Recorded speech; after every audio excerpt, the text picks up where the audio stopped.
Bienvenue à l'effet entonnoir. Aujourd'hui, on jette un œil rapide sur ce qu'est le machine learning. Vous savez, le machine learning, c'est un peu cette technologie qui tourne derrière plein d'applis qu'on utilise tous les jours. Pensée, traduction, météo, recommandations. En gros, ça permet aux ordis d'apprendre à partir de données pour faire des prédictions ou créer des trucs. Alors, premièrement, au cœur de tout ça, il y a ce qu'on appelle le modèle. C'est un peu le cerveau, si vous voulez. On l'entraîne avec des tas et des tas de données pour qu'il repère des schémas, des patterns, comme on dit.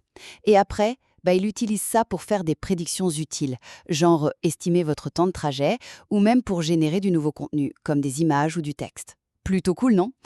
Deuxièmement, on a l'apprentissage supervisé. Là, c'est assez parlant. Le modèle apprend parce qu'on lui fournit les bonnes réponses directement dans les données. Imaginez un étudiant qui révise avec les corrigés des anciens examens pour se préparer au nouveau. C'est super pratique pour ce qu'on appelle la régression. Prédire une valeur, comme le prix d'une maison, et la classification, là on trie, par exemple, pour dire si un email est un spam ou non. Et enfin, troisième point, il y a d'autres façons d'apprendre.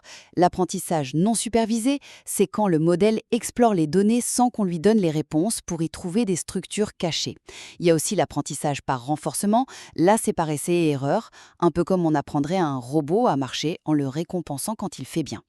Et puis bien sûr, l'IA générative, ces modèles assez incroyables qui créent du contenu tout neuf, images, musique, code, juste à partir de ce qu'on leur demande. Donc voilà, pour résumer, le machine learning, c'est ça. Permettre au système d'apprendre des données pour accomplir des tâches spécifiques, que ce soit prédire des résultats ou même créer du contenu complètement nouveau. Merci d'avoir suivi l'effet entonnoir. Pour des informations détaillées, visitez l'effetentonnoir.com.